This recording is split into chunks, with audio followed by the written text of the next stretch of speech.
Bueno, entonces vamos a dar inicio. Bienvenidos a todos. Gracias por compartir este momento de esta reunión académica en el Consejo Argentino para las Relaciones Internacionales. El día de hoy, en este momento, nos va a ocupar el tema Rusia y China en el espacio euroasiático, cooperación o competencia. La reunión va a concluir a eso de las 18 horas. Tenemos las palabras de bienvenida del presidente del Consejo Argentino para las Relaciones Internacionales, el doctor Alberto Rodríguez Yavarini. Luego tendremos las exposiciones a cargo de los expertos. A continuación, un momento para preguntas y las palabras de cierre a cargo de la embajadora Vázquez y del embajador Saduz. Señor presidente, si quiere comentarnos o darnos la bienvenida. Muchas gracias, doctor Massot. Sean mis primeras palabras de agradecimiento a todos los presentes por este trabajo y fundamentalmente por la vocación de seguir mirando hacia el futuro y analizando en el Consejo Argentino para las Relaciones Internacionales justamente el mundo de mañana. Y en el mundo de mañana esta relación que motiva el seminario, la relación en el espacio euroasiático de Rusia y China, ocupa un lugar absolutamente principal. También, por eso, mis felicitaciones a la embajadora Lila Roldán Vázquez y al doctor Andrés Servín. En el caso de este último, quiero mencionar el placer que me causa como presidente del CARI este trabajo conjunto con CRIES. Realmente me congratulo. Hace mucho tiempo que CRIES y Andrés Servín está con nosotros. Ahora también está su hijo, afortunadamente, dirigiendo esa organización tan importante, que hace añares que trabaja con CARI. Tuve el honor y la satisfacción de comenzar a trabajar con Servín por medio de alguien que me lo recomendó vivamente, que es mi amigo José María Lladós, que siempre me decía realmente es una gran institución y está muy bien dirigida. Y la verdad que hoy públicamente quiero dar testimonio de que es así, y que como presidente del CARI espero que este camino se continúe y se consolide hacia adelante. Por último, lo que quería resaltar es que el espacio euroasiático, y también le agradezco por supuesto al señor presidente del Comité de Asia, Eduardo Saduz, se ha potenciado enormemente y creo que ha sido un foco que ha puesto recientemente el CARI. Históricamente estaba, por cierto, y lo reconozco, el trabajo anterior a todos los que han estado, pero me parece que ha tomado una nueva dinámica y esta nueva dinámica realmente me congratula enormemente. Recuerdo claramente el excelente trabajo de Massini Escurra y me congratulo también por el trabajo de la embajadora Lila Roldán Vázquez en este momento y todos sus colaboradores. Sin más, muchísimas gracias por estar acá y vamos a seguir ahora que somos más de 120. Felicitaciones a los organizadores. Muchas gracias, doctor Rodríguez Yavarini. A continuación, entonces, el primer expositor es el doctor Andrés Servín. El tema de su ponencia es la actualidad de las relaciones ruso-chinas en el escenario euroasiático. El doctor Servín es doctor en Ciencias Políticas de la Universidad Central de Venezuela. Desde 1998 es presidente ejecutivo de la Coordinadora Regional de Investigaciones Económicas y Sociales, CRIES. Fue profesor titular de la Universidad Central de Venezuela, investigador emérito del CONICYT del mismo país, presidente emérito y fundador del Instituto Venezolano de Estudios Sociales y Políticos y actualmente miembro consejero del Consejo Argentino para las Relaciones Internacionales, co-chair de la sección Asia y de las Américas de la Latin American Studies Association y director de la especialización en Eurasia y Rusia de la Universidad Católica Argentina. Su más reciente libro es Eurasia y América Latina en un mundo multipolar, publicado por Icaria CRIES en el año pasado. Doctor Servín, lo escuchamos. Bueno, muchísimas gracias. Buenas tardes a todos y en primer lugar muchas gracias a Alberto por tus palabras con respecto al vínculo del CARI con CRIES y a mi participación en el CARI, pero debo descargar algunas responsabilidades. La organización de este evento está enteramente en manos de los dos presidentes de los dos comités. Así que aquí estoy participando como un mero figurante, digamos, que va a intervenir con una presentación. Pero antes de eso quiero decir que realmente celebro muchísimo que tengamos esta oportunidad de discutir algo que está como fuera del foco de interés muchas veces cuando analizamos la dinámica del sistema internacional, y que es esta relación muy particular que se ha generado entre China y la Federación Rusa, y que yo creo que en años venideros va a ser decisiva. Nosotros tenemos una tendencia a estar mirando siempre nuestro entorno cercano, y con esto no hago ninguna alusión a lo que piensan Moscú, ¿no? El entorno cercano nuestro generalmente es, bueno, en círculos concéntricos, lo que es el Mercosur, América Latina, la relación con Estados Unidos, ahora quizás la rivalidad Estados Unidos-China, pero no terminamos de entender cómo todas esas situaciones están condicionadas quizás por una relación muy compleja, que es la relación entre China y Rusia y su impacto regional y global, fundamentalmente.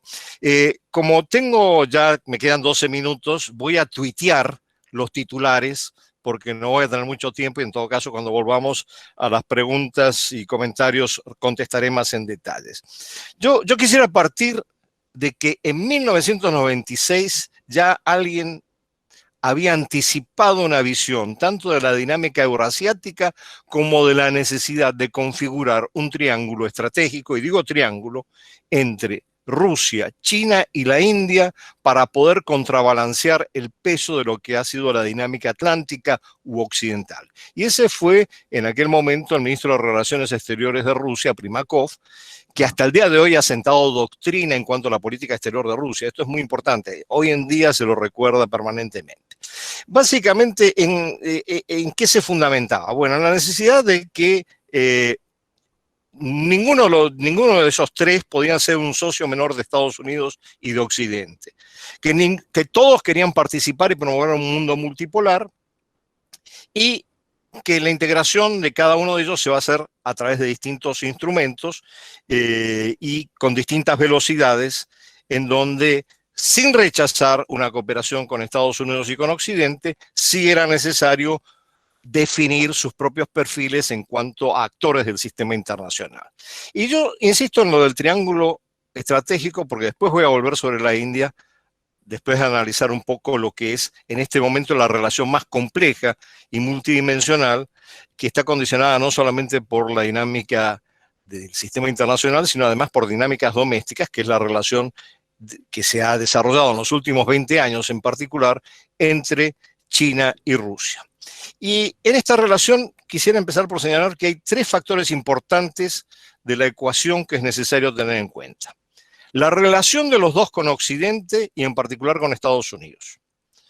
En segundo lugar, su peso en la articulación de un entramado institucional y geopolítico en el marco de Eurasia. Y en tercer lugar, como ya había señalado, cómo en esto juega el rol de la India, que no debemos descartar y que muchas veces perdemos de vista. Entonces, si hacemos un breve recuento de cómo ha venido desarrollándose la relación en los últimos 25 años para llegar a lo que es hoy una asociación integral, una asociación estratégica integral de cooperación, como ha sido definida en la reunión en junio del año pasado entre el presidente Xi y el presidente Putin, lo que tenemos que ver es que tanto Rusia como China han sufrido presiones por parte de Occidente y particularmente por parte de Estados Unidos. En el caso de Rusia ha habido un desencanto progresivo después de la perestroika, con la expectativa de ser parte de lo que era llamada la gran casa europea, como lo llamó Gorbachev en su momento, y que progresivamente se fue diluyendo esa expectativa en la misma medida que la presión de la OTAN se iba acrecentando sobre la parte occidental de Rusia, inclusive que manteniéndose hasta el gobierno de Obama en Estados Unidos, en donde de alguna manera el espacio postsoviético era visto por Rusia como el buffer que aseguraba que la OTAN no avanzara mucho más. No voy a entrar en los detalles de cómo eso pudo generar el conflicto con Georgia y eventualmente la situación actual, la crisis actual todavía que se mantiene con Ucrania, pero esto es parte de la historia rusa. La parte de la historia china es que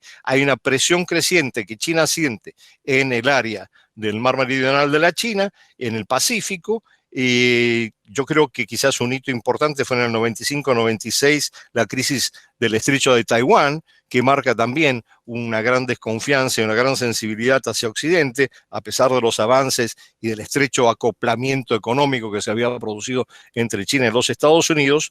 Pero la historia para marcar los hitos principales de la asociación entre China y Rusia está marcada por el anuncio de la asociación estratégica en 1996, superando los conflictos de la ruptura entre la Unión Soviética y China, y el Tratado de Solidaridad y Amistad de Cooperación en 2001, que son como los hitos referenciales. Si saltamos de ahí al día de hoy, hoy estamos en el punto más álgido de la relación entre China y Rusia desde 1950. Es una relación extremadamente estrecha y que pasa por varios ejes que yo voy a enumerar muy brevemente dentro del tiempo que tengo. Primero, desde luego, una cooperación geoeconómica, una intensificación del comercio muy importante. Rusia debería ser el principal socio comercial de China. Esto pasa por algunos sectores específicos: energía, venta de armamentos, alimentos. Rusia es un gran proveedor de alimentos, tampoco perdamos eso de vista, de China. La creciente vinculación financiera entre los bancos de los dos países, pero a su vez en el ámbito financiero con una cierta desconfianza por parte de Rusia de aceptar créditos o préstamos chinos, un poco con esa visión de la llamada trampa de los créditos chinos, pero a la vez con una cierta expectativa de que se incremente la inversión china sin que eso se avance, y un desarrollo de la infraestructura y una gran cooperación tecnológica que es más débil en los sectores de high-tech, pero no en lo que es la tecnología digital. Ahí sí está funcionando muy bien. Bueno, ese es un eje, el eje geoeconómico. El otro eje fundamental es el eje militar, donde realmente ha habido un avance muy importante, al punto que algunos están hablando de una alianza militar entre los dos países. Hay una mayor cooperación en tecnología militar. Más que nada hay que subrayar que Rusia ha asistido a China en el desarrollo de un sistema de prevención temprana de ataques misilísticos, lo cual lo equipara en el juego de poder en el sistema internacional y le permite de alguna manera jugar como un actor de peso frente a Estados Unidos. Hay una cooperación tecnológica muy desarrollada, hay avances más significativos del lado de China, por el lado de la construcción naviera y de drones y la inteligencia artificial, pero una cooperación más o menos equitativa en lo que es el desarrollo en el espacio exterior. Y hay además este referente permanente que aparece, que son los ejercicios militares comunes, hasta inclusive en el ámbito del Mediterráneo. Es muy llamativo que cuando uno analiza los documentos blancos de Beijing, pareciera que en el último, en el de 2019, hay un énfasis sobre Rusia muy significativo. Hay un salto de mencionar a Rusia en el documento previo unas cuantas veces a este último, donde se la menciona 24 veces. Entonces es un referente muy importante. Y desde luego esto gira en torno a la capacidad de enfrentar conjuntamente a un enemigo común, pero yo creo que además hay un cálculo muy claro en términos de que la posibilidad de poder enfrentar a este enemigo común eventualmente, Estados Unidos, sin que esto implique que haya una decisión a entrar en un conflicto militar, implica sí que Estados Unidos va a tener que dividirse en dos frentes simultáneos, lo cual le va a ser muy difícil operar en esos dos frentes. Por un lado el Pacífico, por otro lado el frente en Europa que se generaría en torno a Rusia. Bueno, el tercer eje que me parece importante resaltar, desde luego el diplomático. No voy a enfatizar esto porque sí conocemos muy bien cómo han avanzado las relaciones entre los dos países. Creo que con la última visita de Xi Jinping el año pasado se cumplieron 20 visitas entre los dos mandatarios. Hay una sintonía evidente entre ambos dos y una sintonía en cuanto a los sistemas de gobierno de carácter más centralizado que tienen ambos países, de tal manera que encontramos muchos elementos en donde la convergencia estratégica entre los dos actores se está desarrollando a pasos muy acelerados. Y hay una nota al pie que quiero hacer, porque obviamente nadie puede dejar de hablar de la pandemia hoy en día, porque está presente con todos nosotros. Perdón. Y es que pese a que entre Rusia y China una tensión en las primeras etapas de la pandemia, un cierre de las fronteras rusas, por ejemplo, y ciertos elementos de discriminación, eso ha sido rápidamente superado. Ahora, ¿por qué ha sido superado? Porque mi impresión es que sí hay una clara visión entre Beijing y Moscú en términos de cuáles son las áreas de convergencia con eventuales elementos de tensión. La primera y fundamental, y esto es a nivel regional, es el área de convergencia eurasiática. Y ahí se ha desarrollado un gran entramado institucional entre lo que es la Organización de Cooperación de Shanghái, lo que es por el lado ruso fundamentalmente la Organización de Tratado de Seguridad Colectiva, y esta articulación creciente entre lo que es la Unión Económica Eurasiática, promovida y liderada por Rusia, con el Belt and Road Initiative por el lado de los chinos. De hecho, hay un acuerdo que se firmó hace más de un año entre China y la Unión Económica Eurasiática, que es fundamental para entender hasta qué punto hay una articulación, pero también hay un cierto grado de reticencia, y en algunos casos muy marcado con elementos, yo diría, xenofóbicos, en el caso de algunos de los países de Asia Central. Pero fundamentalmente todo este entramado apunta a dos cosas. Primero, asegurar la estabilidad regional en Eurasia, y con eso asegurar una retaguardia estratégica tanto para China como para Rusia. Y en segundo lugar, combatir lo que se considera en términos de seguridad desde ambas partes los tres males: separatismo, terrorismo y fundamentalismo religioso. Ahora, una vez asegurada esta retaguardia estratégica, yo creo que hay mucho todavía por discutir sobre este tema y sobre los componentes de cómo han venido asegurando Eurasia. Hay otras áreas en donde desde luego hay una convergencia no exenta de tensiones. Una es el lejano oriente vinculado al este de Asia, y la otra es el Ártico, donde sí hay algún intento de establecer alguna forma de cooperación para trabajar conjuntamente. En resumidas cuentas, aquí lo que llegamos es a un gran debate en donde hay una visión desde los analistas occidentales y otra visión generalmente muy distinta desde los analistas rusos o chinos. El gran debate es si esta convergencia estratégica entre China y Rusia es básicamente un matrimonio de conveniencia, como muchos analistas occidentales lo llaman, o si se está desarrollando alguna forma de alianza que puede llegar inclusive a convertirse en una alianza militar sin necesariamente un acuerdo formal. Algunos analistas rusos lo llaman más, lo caracterizan más como una entente en el sentido del siglo XIX en Europa, en donde varias potencias desarrollan sus áreas de influencia y establecen ciertas formas de equilibrio. Lo que fuere, cualquiera sea la categoría en la que lo ubiquemos, lo cierto es que el eje, el tándem Rusia-China es un factor fundamental para entender el peso gravitacional de Eurasia en el sistema internacional.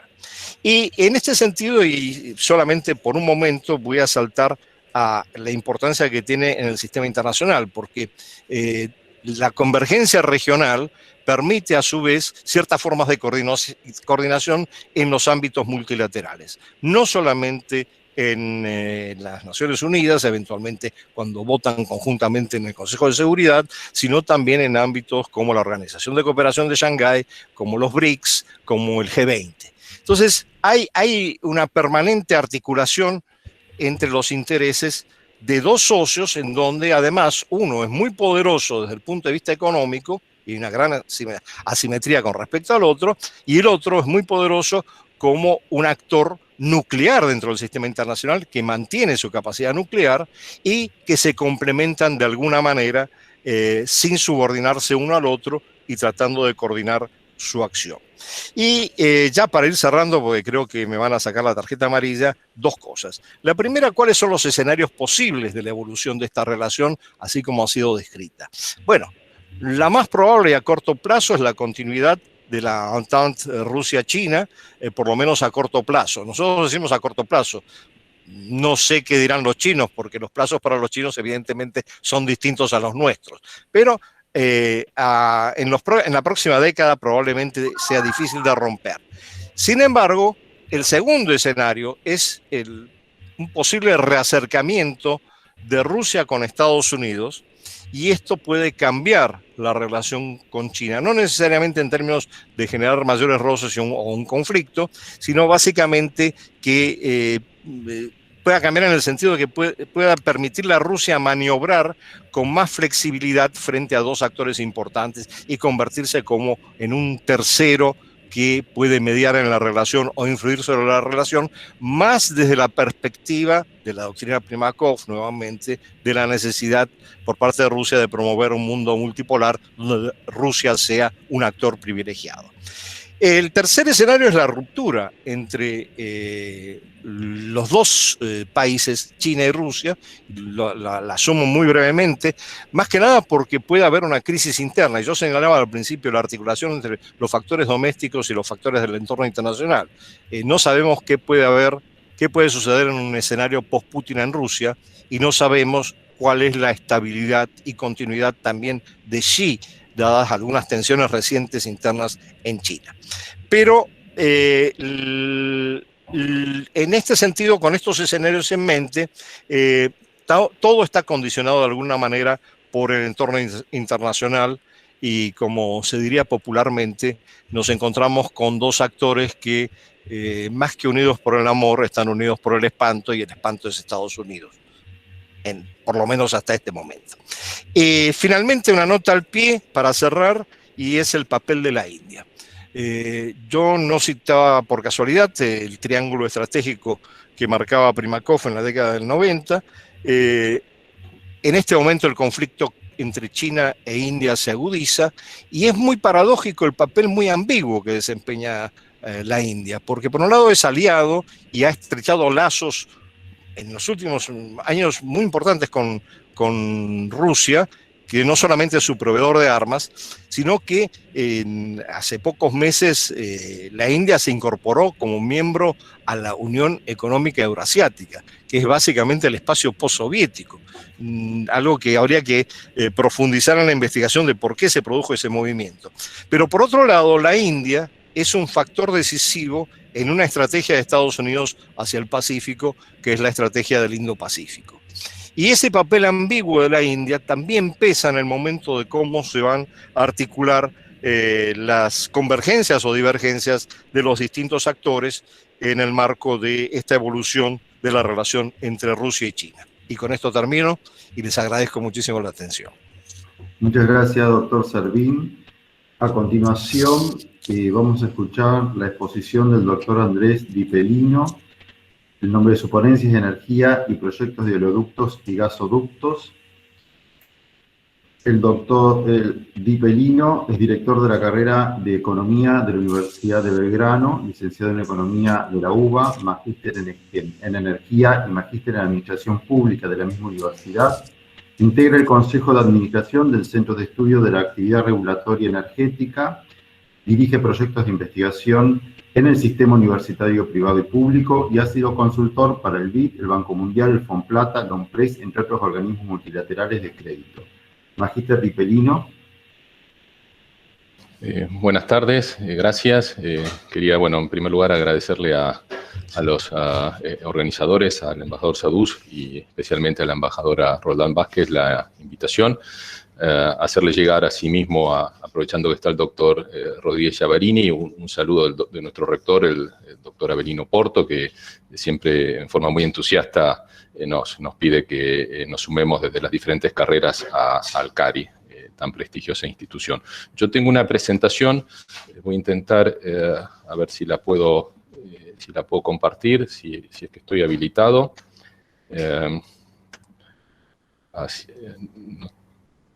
Bueno, no estoy... Debería poder, de todas formas, doctor, sí. Yo la tengo conmigo, así que si quiere la puedo presentar yo. Sí, bueno, dale, adelante. No la vamos a pasar toda, como decía la embajadora, yo se las dejo para que ustedes la puedan luego, bueno, difundir o tener a disposición. Cuando vos quieras, Lucas.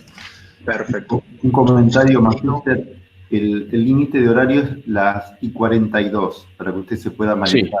Sí, yo ya me puse mi cronómetro aquí, así que vamos a ser lo más exactos posible.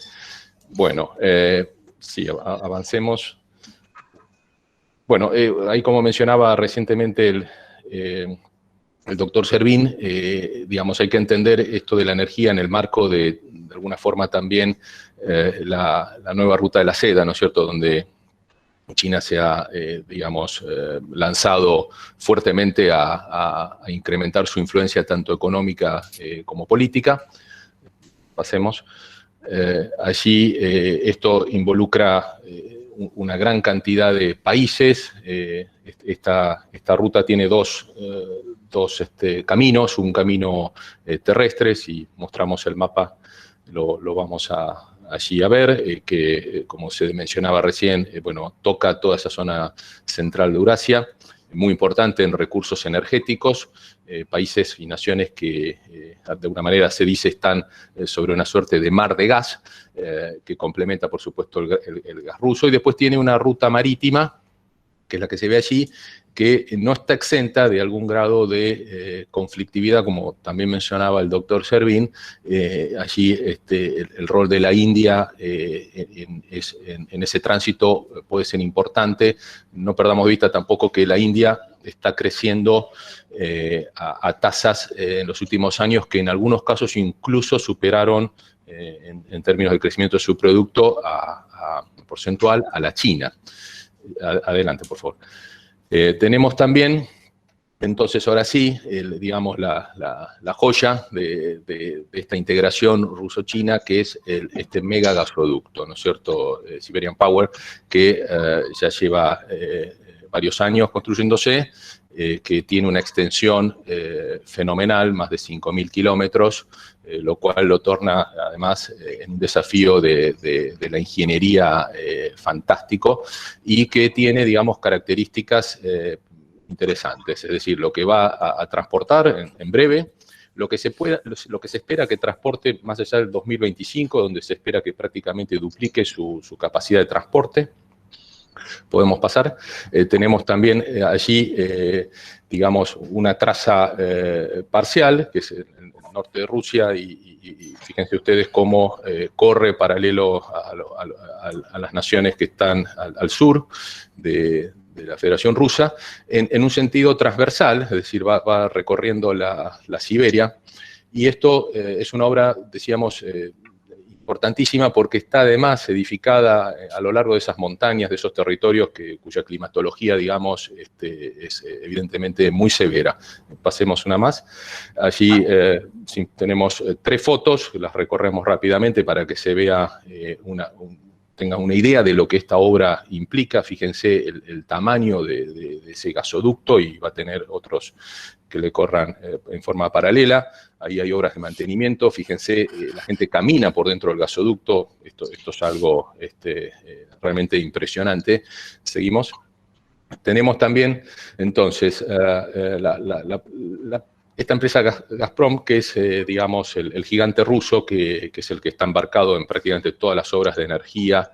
Es una empresa que, digamos, por sus características, evidentemente hereda lo que fue la infraestructura de tiempos de la Unión Soviética, pero que es evidentemente el brazo energético de la Federación Rusa. Y todo acuerdo que uno quiera hacer con Rusia de una manera u otra va a terminar en esta gran compañía. Pasemos una más. Allí, digamos, entender en términos económicos qué significan Rusia y China en este momento. Aquí algunos análisis, y esto ya con la cuarentena, la pandemia internacional, nos mencionan que Rusia va a tener una desaceleración. En realidad lo que va a tener es una caída fuerte de su producto este año. Rusia es un exportador neto de energía, y en la medida que quienes históricamente le han demandado y consumido esa energía, a su vez han desacelerado, esto de alguna manera explica, y los precios de esas exportaciones en parte explican esta caída. No obstante, digamos, las autoridades rusas están en términos económicos comportándose con alguna, digamos, ortodoxia, intentando de alguna forma preservar reservas, manejándose con algún grado de austeridad. Pasemos una más. Tenemos, por otra parte, esta sigámoslo de largo, vamos a la siguiente. Tenemos allí, a su vez, China, que también ha sentido fuertemente este impacto. Así todo, con la crisis consecuencia del coronavirus, se espera que China este año, así todo, crezca, aunque sea un poquito, digo un poquito para lo que es China, porque un 1.7 creo que hoy cualquiera de nosotros o cualquier otro país firma, ¿no? Dice, si me van a dar 1.7 de crecimiento, decime dónde hay que firmar. Bueno, 1.7 sería, digamos, para lo que ha sido la historia reciente China, una tasa realmente baja, pero así todo es positiva. Ellos también están teniendo dificultades con el tema de los precios internos, temen algunas tensiones inflacionarias en el mediano corto plazo, que tienen, digamos, a su vez espaldas el Banco Central chino. Ustedes saben que es el mayor poseedor de bonos del Tesoro americano, lo cual también explica en buena medida las relaciones económicas con Estados Unidos. La siguiente. Bien, entonces allí vamos a ver ya ahora sí algunas cuestiones que hacen al mercado reciente mundial. Este año hemos tenido en un momento caída vertical de los precios del petróleo, explicados, digamos, en la caída vertical de los niveles de actividad.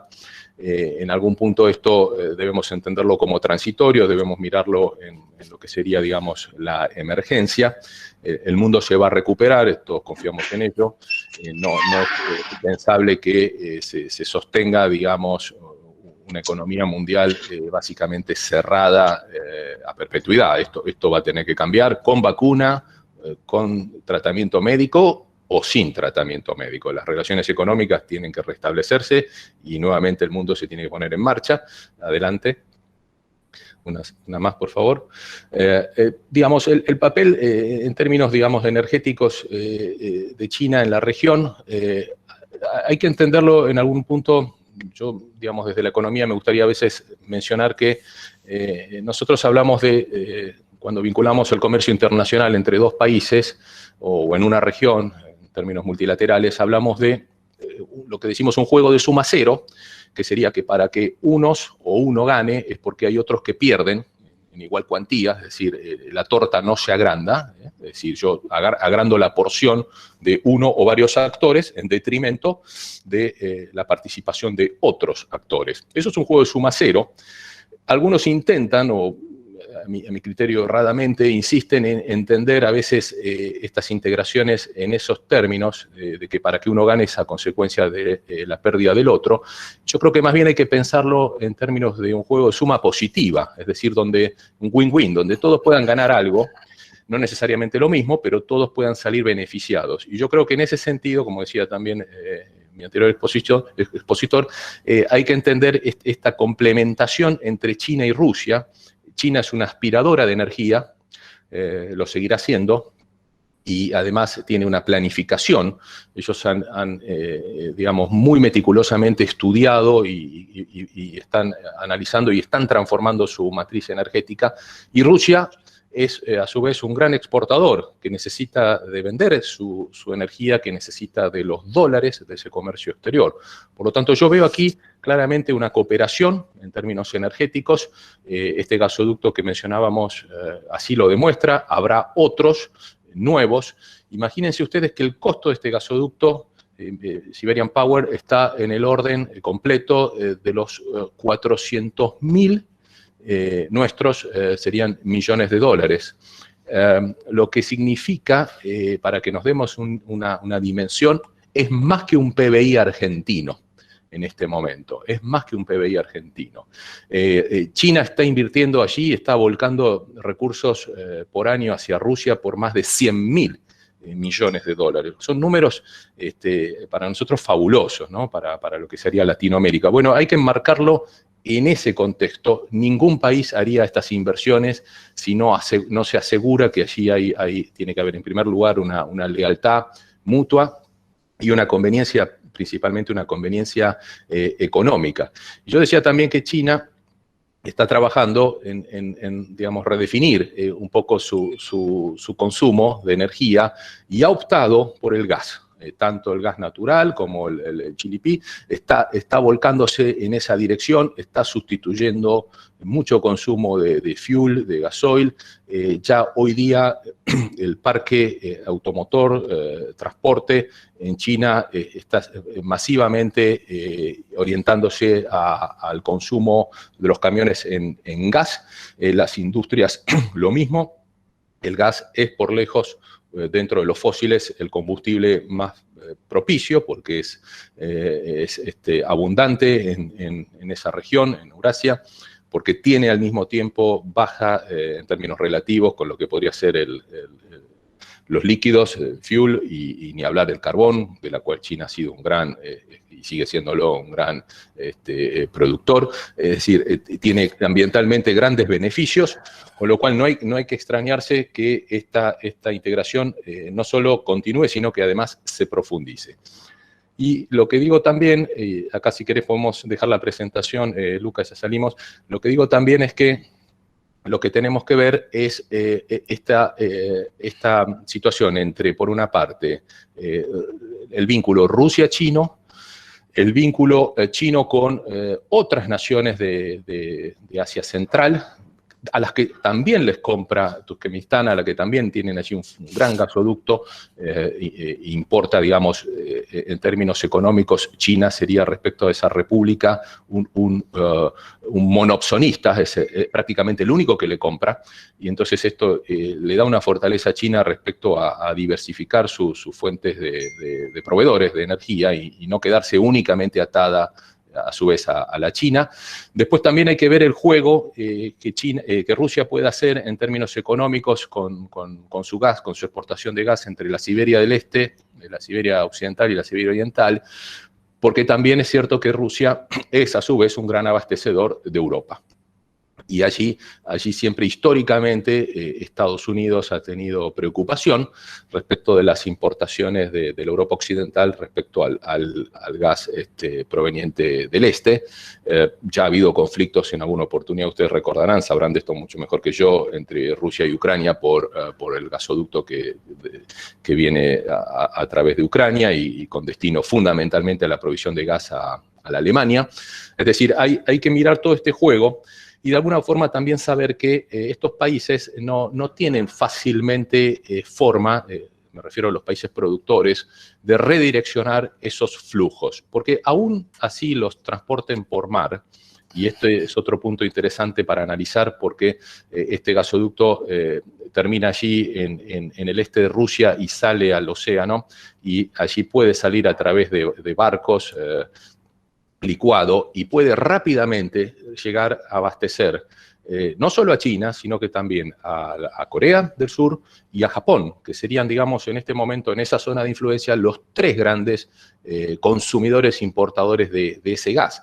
Y estos barcos pueden moverse a gran velocidad y en el transcurso de 2 o 3 días estar en algunos de estos puertos, ya desembarcando producto, cosa que si China tuviera que salir a buscar, digamos, en ese momento barcos y pagar precios spot, etcétera, y de apuro, primero que los pagaría más caros, segundo que le llegarían a su vez más tarde. Entonces hay que poner atención también a todo el tráfico marítimo, insisto en lo que es el consumo de China, Corea y Japón, grandes importadores.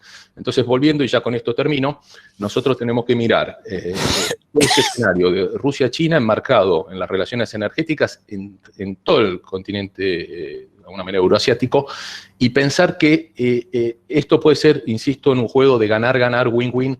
Todos pueden salir beneficiados en la medida que actúen en forma inteligente, digamos, fijen reglas de juego claras. Yo creo que ahí hay que apuntar a darle mayor transparencia a esos mercados, hay que apuntar a que esos mercados funcionen en términos de arbitraje un poco mejor tal vez de lo que lo están haciendo.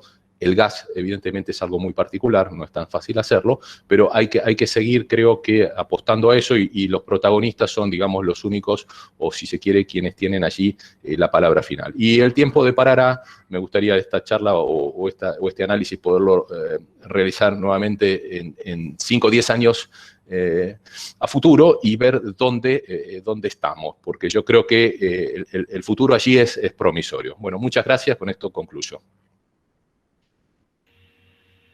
Muchas gracias, Andrés, muy clara tu exposición. Vamos a dar ahora lugar a la doctora Carola Ramón con la ponencia, la iniciativa de la franja y la ruta de la Eurasia. La doctora Carola Ramón es máster y doctor en Economía Latinoamericana de la Universidad de Londres, máster en Economía de la Universidad del SEMA y licenciada en Economía de la USAID. Actualmente se desempeña como subsecretaria de Negociaciones Económicas Multilaterales y Bilaterales de la Cancillería Argentina. Es miembro del Comité Ejecutivo del CARI, director del Comité de Asuntos Latinoamericanos, miembro del Comité de Asuntos Asiáticos y del Grupo China del CARI. Es profesora de posgrado en diversas universidades de Argentina, profesora visitante de universidades del exterior. Carola. Muchas gracias, Juan. Bueno, buenas tardes a todos. La verdad que un placer compartir el panel con tantos colegas y buenos amigos. Y además tengo que decir que es un orgullo para mí. Ay, espera un segundo, Lucas, lo ponemos en un minutito, si no te molesta. Bueno, déjalo, ya que estamos, lo dejamos. Es un orgullo también, como miembro del CARI, ver que a pesar de la pandemia y estos tiempos tan complicados que nos tocan vivir, que las actividades del CARI no solamente se mantuvieron, sino que además se acrecentaron y con este nivel de participación que tenemos, ¿no? Realmente es un orgullo a todos los que trabajamos para generar las actividades y para todos ustedes los participantes, que además veo que hay muy buenos amigos entre los participantes. Así que bueno, muchas gracias. Ahora sí, Lucas, perdóname. Les voy a mostrar solamente una imagen, que es la imagen de la iniciativa de la Ruta de la Seda. Como bien decía Andrés hace un rato, en realidad, por lo general se habla de una ruta terrestre y una marítima, que fue lo que el presidente Xi Jinping en el año 2013 anuncia. El presidente Xi Jinping anuncia primero en septiembre, en la universidad en Astana, en Kazajistán, anuncia lo que se llamó el cinturón terrestre, que hoy día es el corredor euroasiático, que es el que ven en color verde. Luego anuncia el mes siguiente, en octubre, ante el Parlamento en Indonesia, anuncia lo que él llama la ruta marítima del siglo XXI, que es la ruta en azul que ven, que sería la ruta marítima. De ahí que el nombre de esta iniciativa se conoció durante mucho tiempo como una franja, una ruta, un cinturón, un camino. Luego, a lo largo de los años, porque el nombre, entre otras cosas, era confuso y porque la iniciativa también iba creciendo, se pasó a llamar la iniciativa de la franja y la ruta, o la iniciativa de la ruta de la seda. Hoy día, y como ustedes bien sabrán, hay muchos países del mundo que han firmado el memorando de la iniciativa de la ruta de la seda. En nuestra región hay 19 países de América Latina. Incluso Xi Jinping hace unos años dijo que América Latina era la extensión natural. Pero hoy nos vamos a concentrar en la región que está cercano a China. Entonces, por eso quería mostrarles esta imagen con los actualmente 6 corredores terrestres. ¿Y por qué les muestro esto? Porque es interesante ver que de estos 6 corredores, 3 o casi 4 pasan por el oeste de China.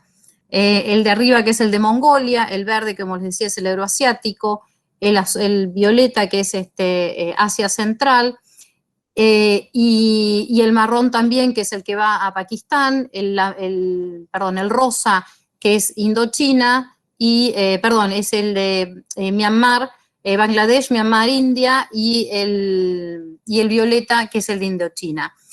De esos 6 corredores, 3, casi 4, como les decía, pasan por el oeste de China. Esta zona que ven en el extremo izquierdo del mapa son 2 regiones autónomas de China, que son la región autónoma de Xinjiang y la región autónoma del Tíbet.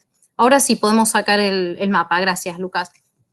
Y como les decía, esto es importante porque la ruta de la seda para China tiene 4 aspectos fundamentales. En primer lugar, y lo más importante en esta iniciativa, es que es parte del desarrollo económico doméstico de China, y por eso resaltaba que 4 de los 6 corredores terrestres pasan por estas 2 provincias, porque así como China salió, lo que se llama esto de la estrategia de salir afuera por las zonas del este, con las zonas económicas especiales en los años 80, hoy día China está desarrollando sus zonas del oeste, y es salir afuera, pero por adentro, por Eurasia. Entonces, la zona de Eurasia es la que tiene mayor protagonismo, mayor importancia dentro de la iniciativa de la Ruta de la Seda China. Otra dimensión, por supuesto, es la dimensión internacional, la dimensión geopolítica, que también ya Andrés mencionó, e incluso ahora lo que yo vengo hace varios años, los que ya me han escuchado más de una vez, hablar de la globalización con características chinas, que es un poco la iniciativa de la Ruta de la Seda, es cómo se manifiesta esta nueva globalización que lidera China. Y en el año, como les decía antes, en el año 2003 Xi Jinping anuncia estos 2 primeros corredores, y un año más tarde se anuncia y se empieza a dar más forma a lo que es esta iniciativa. Y se establecen que hay 5 conectividades, porque al fin y al cabo esta iniciativa es una iniciativa que tiene que ver con la conectividad. Uno lo asocia simplemente con la infraestructura, pero la infraestructura es una sola de las 5 conectividades que tiene esta iniciativa. También se habla de la conectividad económica, de la financiera, de la política y de la de persona a persona. Entonces acá es importante ver cómo encajan cada una de estas dentro del marco de Eurasia. En cuanto a la conectividad económica, bueno, el gran crecimiento chino de las últimas décadas, por supuesto, hace que se sigan buscando nuevos mercados, el exceso de acero, de cemento y de colocación de productos, lo que les decía antes, de salir afuera, pero por adentro, bien a lo Mackinder, resaltando la región de Eurasia, y que es una región que además también es muy dinámica, que ha cambiado mucho en las últimas décadas, y ha pasado de estar exclusivamente en la órbita rusa a pasar a estar también dentro de la órbita china. Y es de destacar acá que hay varias zonas económicas especiales, que esto es algo que China lo viene haciendo de los años 80 y muy bien, que están justamente en zonas limítrofes. En la región autónoma de Xinjiang, por ejemplo, bien al extremo norte de China, hay 3 zonas económicas especiales, 2 de ellas en ciudades limítrofes con Eurasia. Una de ellas, la de Korga, justamente, está justamente a caballo entre Kazajistán y China, y hay una zona de libre comercio, y la idea es justamente fomentar el comercio entre los 2 países. Por el lado de la conectividad financiera, y también como parte de esta estrategia de China, o esta globalización con características chinas que me gusta llamar, se observa el Banco Asiático de Inversión y Desarrollo y el Fondo de la Iniciativa de la Ruta de la Seda, que son los que financian justamente proyectos. El Fondo de la Ruta de la Seda es con fondos exclusivamente chinos para financiar proyectos de la Ruta de la Seda.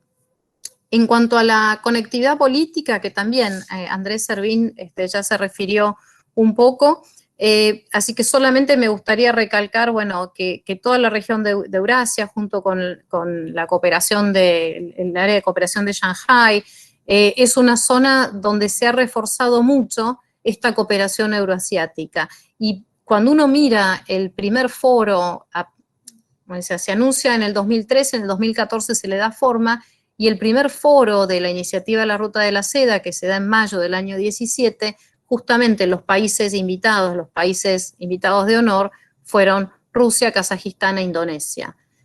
Los dos primeros anuncios a los que me refería al principio y Rusia, con lo cual muestra una clara importancia política de la región.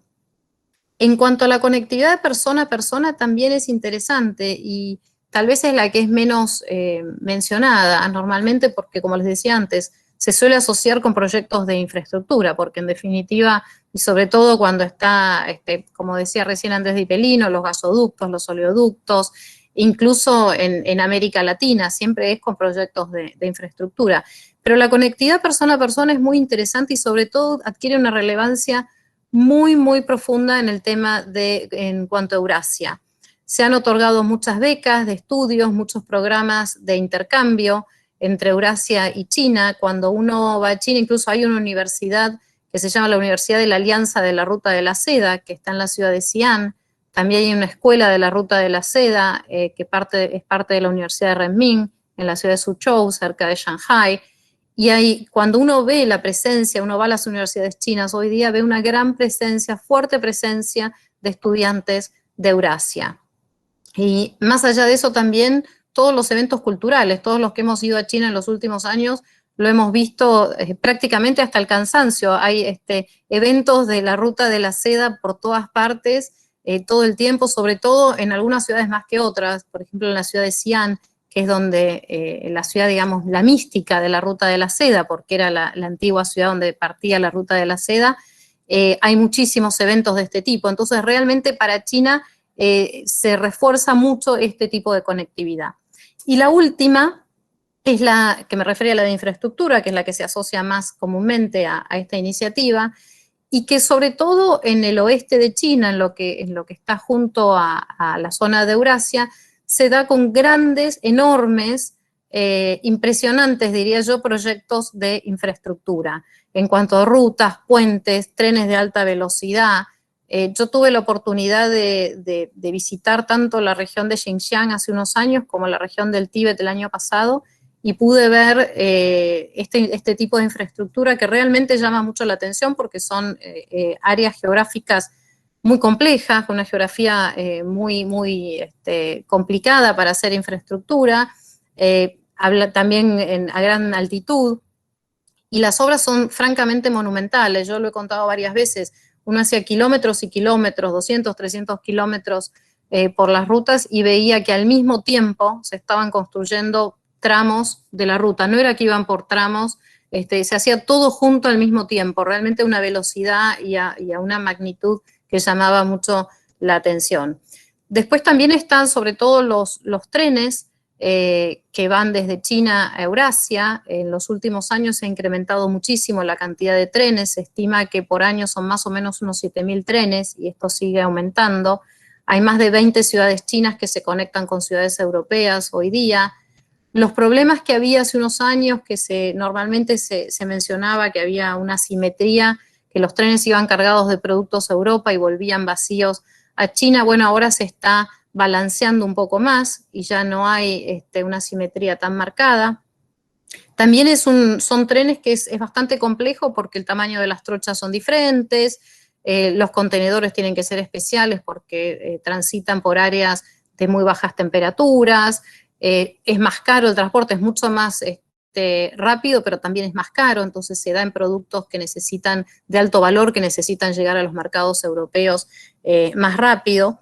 Pero realmente esto ha sido muy significativo, el cambio, la cantidad de trenes que han incrementado en los últimos años. En el 2016, apenas hace unos años, había muy poquitos trenes y ahora, como les decía, el año pasado hubo más de 7.000. Y en síntesis, la región de Asia Central presenta muchísimas oportunidades para el mercado chino y viceversa.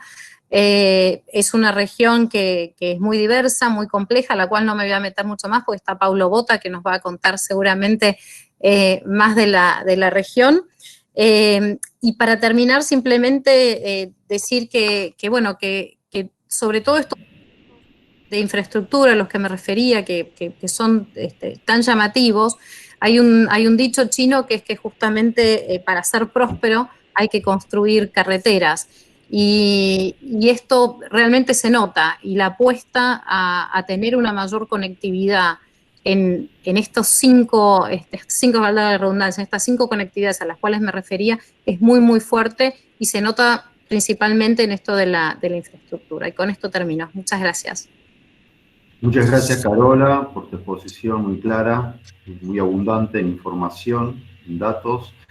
Vamos a dar ahora lugar a la presentación del doctor Jorge Malena y su ponencia de las relaciones ruso-chinas en el marco de la Asociación Estratégica Integral de Coordinación.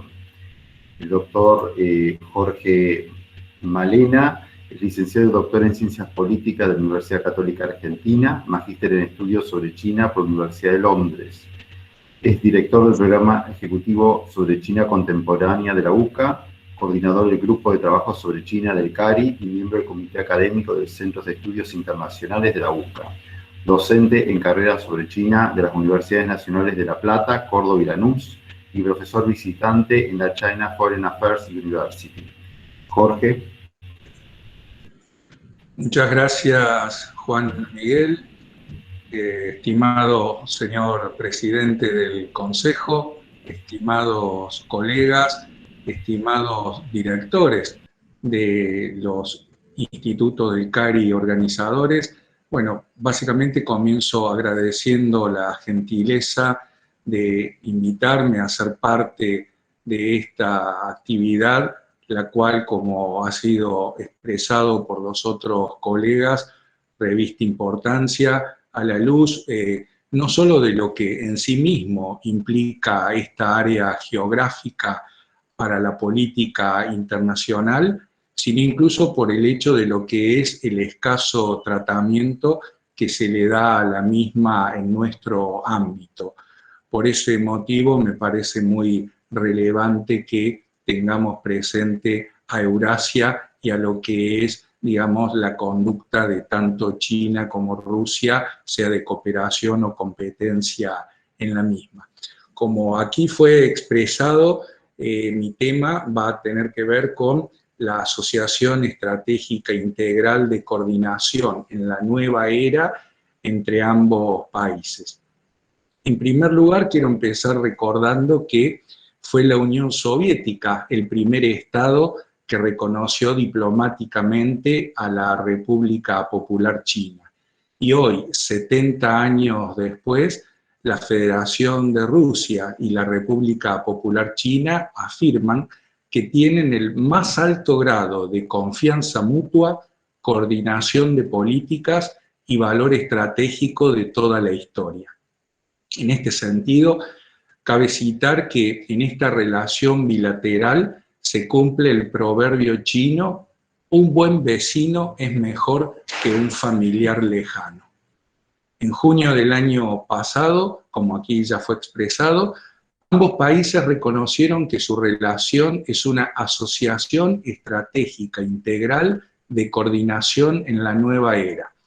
Dicha asociación equivale a la categoría más alta de los estatus de alianza que forja China en el sistema internacional, categoría que incluye la cooperación en temas internacionales, económicos y científico-tecnológicos, más la coordinación en cuestiones de defensa.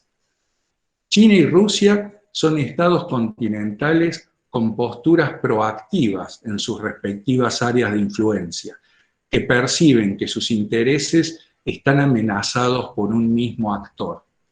A nivel sistémico, los dos países coinciden en la necesidad de promover un equilibrio multipolar y la centralidad de construir un nuevo orden político y económico internacional. Por lo tanto, podría afirmarse que entre Beijing y Moscú existe una complementariedad estratégica. La alianza se encuentra reforzada por el fuerte vínculo personal entre sus líderes, Xi Jinping y Vladimir Putin, quienes celebran cumbres 2 veces al año y se han reunido casi 30 veces en total. Antes de la cumbre que llevó a la firma de la mencionada asociación estratégica, el presidente Putin expresó: sin exagerar, las relaciones han alcanzado un nivel sin precedentes. Fin de la cita. Mientras que el presidente Xi Jinping describió a su homólogo ruso como el colega extranjero con el que he interactuado más extensamente. Es mi mejor amigo y valoro mucho nuestra amistad. Fin de la cita. En Beijing se considera que Estados Unidos es el principal obstáculo para el ascenso de China, por lo que una cuasi alianza con Rusia proporcionaría un importante contrapeso.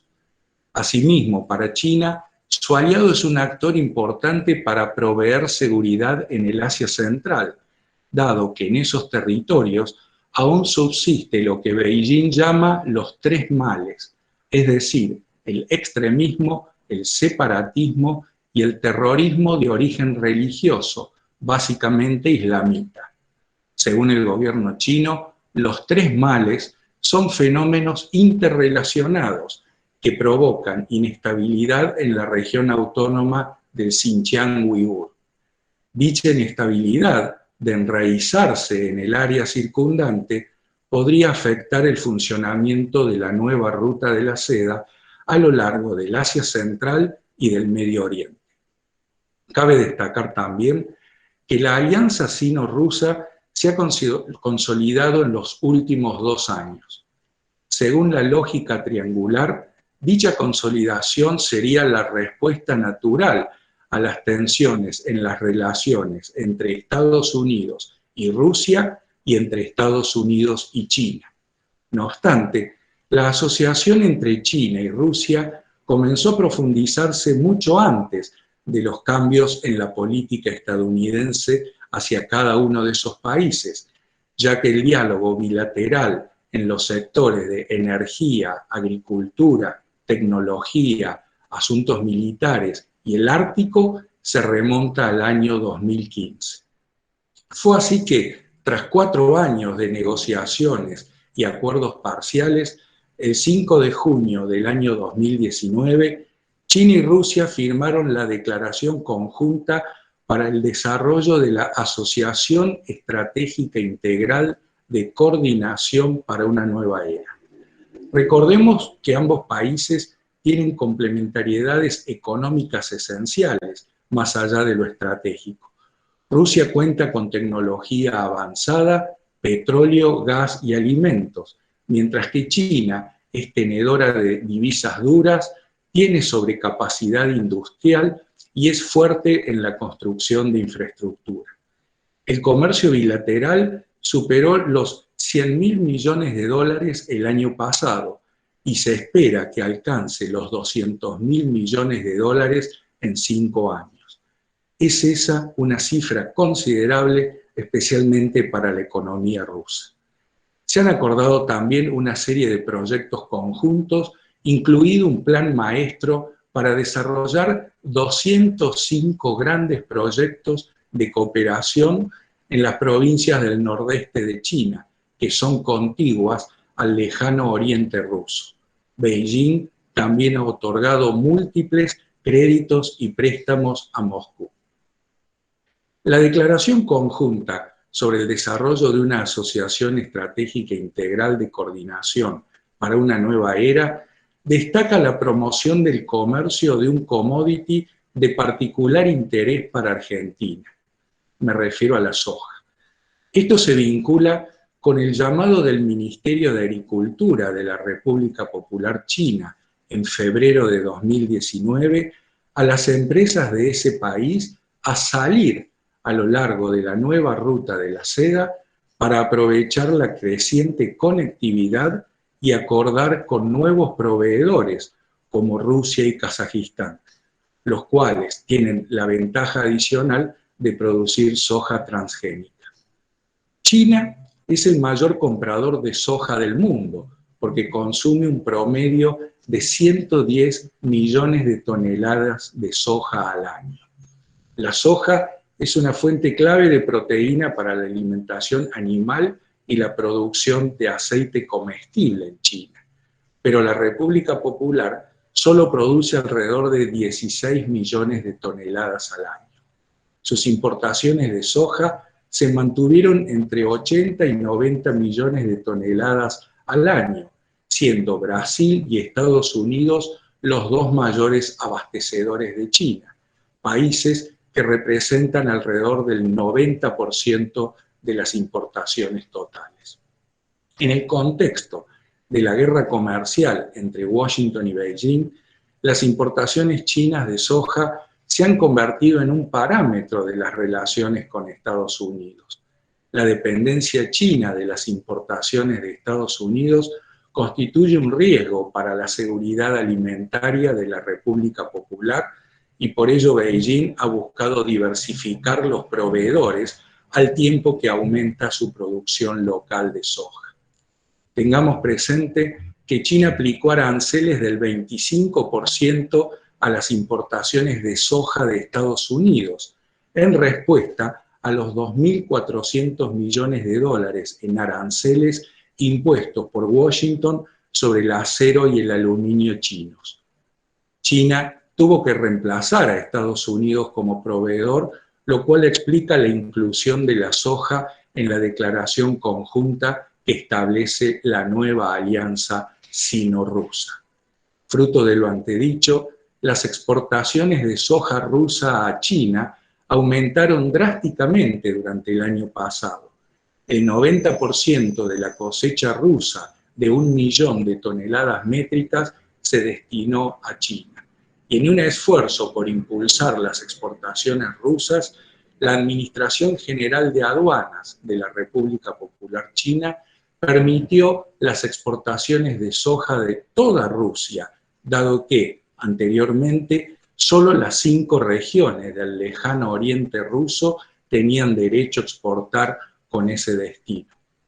Este acuerdo ha sido crucial no solo en las relaciones agrícolas bilaterales, sino también en la relación comercial en su conjunto, la cual registraba falta de dinamismo fuera del sector energético.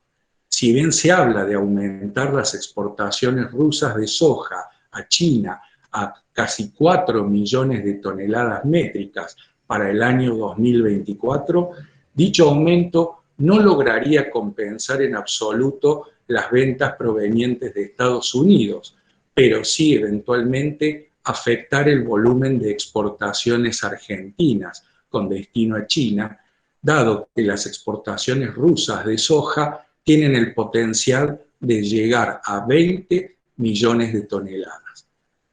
El panorama descrito ha quedado confirmado recientemente cuando el 26 de agosto, Zhongshan, ministro de Comercio chino, pidió al ministro de Desarrollo Económico ruso una cooperación más estrecha en todas las áreas de la cadena de suministro de soja.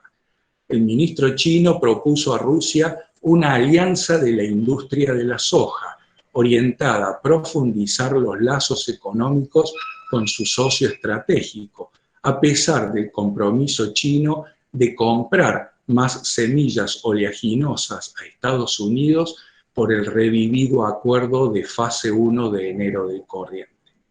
Paso ahora a brindarles algunas reflexiones finales.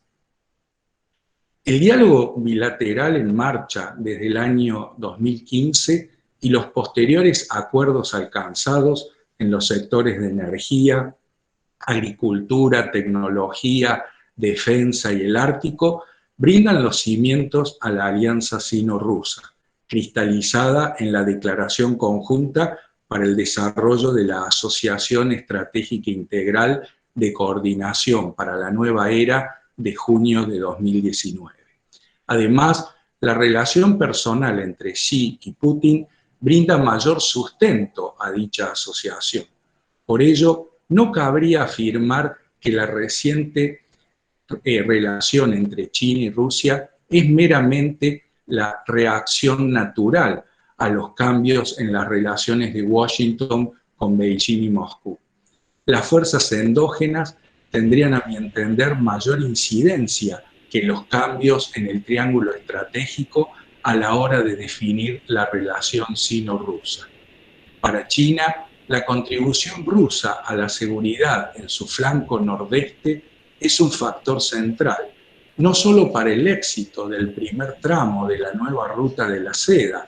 Recordemos, como dijo Carola, que 3 de los 6 corredores terrestres en dicha ruta atraviesan la Unión Económica Euroasiática, cuyo motor es Rusia, sino también para cuidarle las espaldas a la República Popular China en momentos que Beijing prioriza su proyección marítima. A modo de ejemplo, en caso de que se desatara un conflicto que ocupara a China en el estrecho de Taiwán o los mares del este o sur de la China, Rusia podría distraer las fuerzas de Estados Unidos y Japón en la región, movilizando su flota del Pacífico o sus fuerzas terrestres de la región militar oriental. En cuanto a las posibilidades comerciales que abre la asociación estratégica, es posible que las exportaciones agrícolas de Rusia a China aumenten en mayor escala, lo que podría modificar gradualmente las fuentes de suministros de granos de la República Popular. No obstante ello, es poco probable que en el corto plazo Rusia reemplace a Estados Unidos o a Brasil como uno de los principales proveedores de soja que tiene China. Lo que sí podría generar el incremento de la venta de soja rusa es un perjuicio a la Argentina, por ser nuestro país el tercer abastecedor de ese commodity del mercado chino.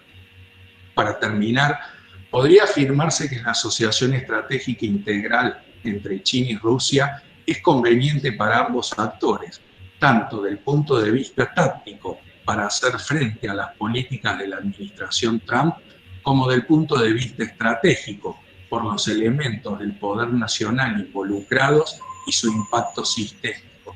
En síntesis, me permito afirmar que del mismo modo que la competencia entre Estados Unidos y China es una característica de las actuales relaciones internacionales, el eje China-Rusia para hacer frente a Washington y construir poder en Asia será muy probablemente otra característica de la geopolítica global durante la próxima década. Eso es todo. Muchas gracias. Muchas gracias, doctor Malena, por su cuidadosa descripción y análisis de las posiciones de ambos países. Ahora vamos a escuchar a Pablo Bota sobre el tema políticas de defensa y seguridad de Rusia y China en el ámbito euroasiático.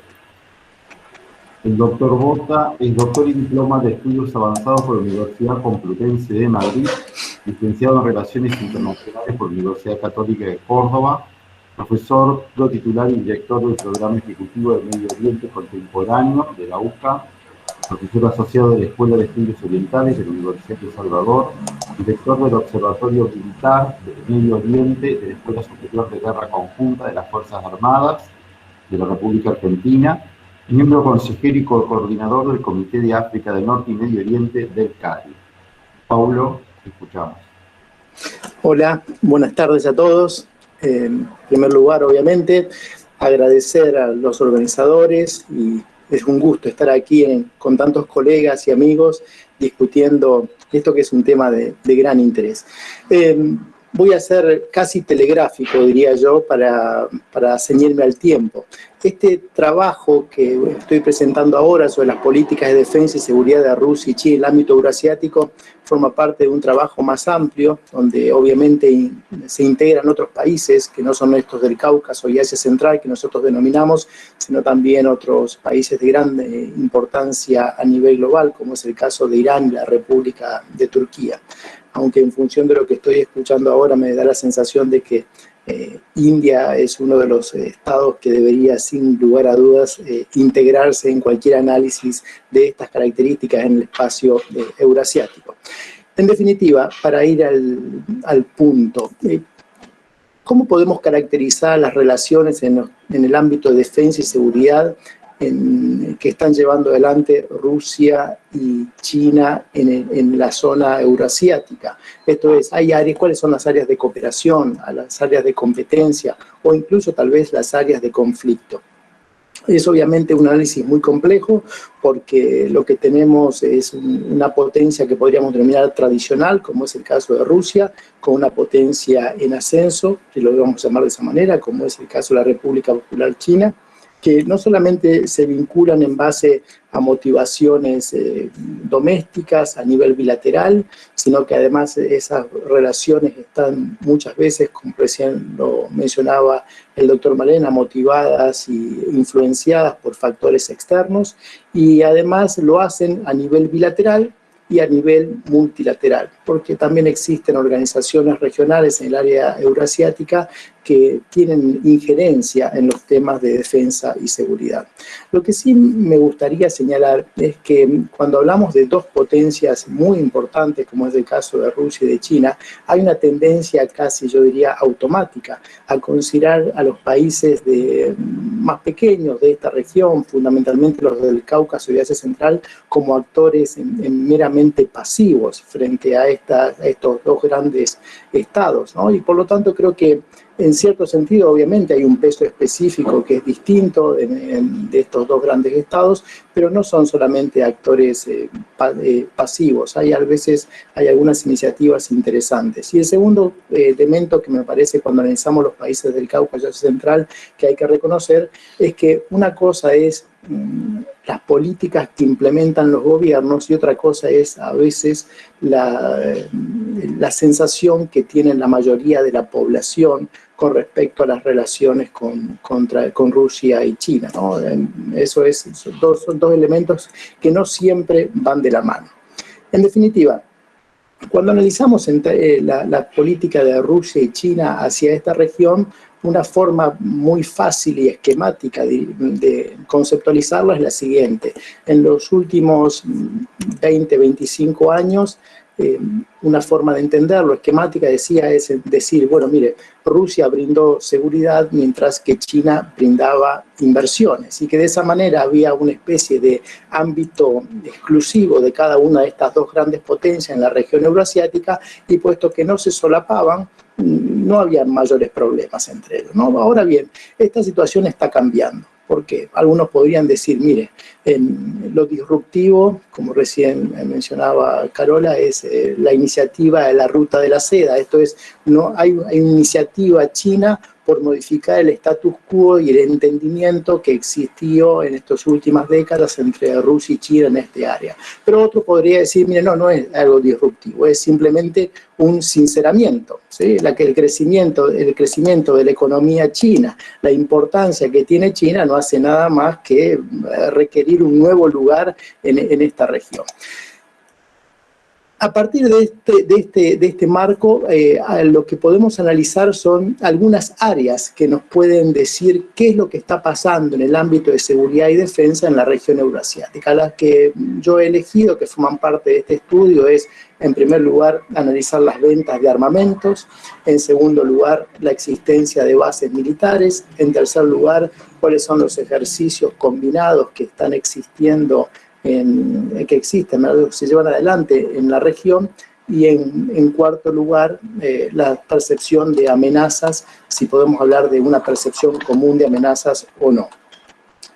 Si analizamos las ventas de armamento, ¿por qué? Bueno, porque a nivel teórico hay mucha aceptación de que las ventas de armamento no solamente que es una operación en términos económicos, sino que genera una vinculación entre los estados, requiere continuidad en el tiempo, amplía los márgenes para la interoperabilidad entre las Fuerzas Armadas, favorece el intercambio de experiencia, etcétera, etcétera. Si analizamos primero las relaciones entre Rusia y China, veremos que en los últimos por lo menos 20 años, analizamos el año 2000 a la fecha, hasta el año 2019, los últimos datos que de acuerdo al CIPRI tenemos, más del 80 o el 90% de las compras de armamento que realizó la República Popular China son de origen ruso.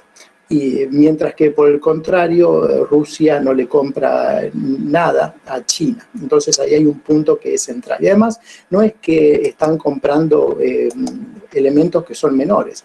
Piensen que, por ejemplo, todos los cazas que llaman China de quinta generación utilizan todavía hasta el día de hoy motores rusos. Y lo mismo con los sistemas de defensa antiaérea, la última de los S-400 que ha comprado China, que acaban de entregarse en el mes de agosto. Por lo tanto, a nivel de compras de armamento, hoy por hoy hay un dato concreto, que es que hay una gran dependencia en algunos elementos muy importantes de China hacia la Federación de Rusia. Si luego nos fijamos en los países del Cáucaso, en primer lugar, ahí tenemos, a pesar de la cercanía, tres situaciones muy distintas.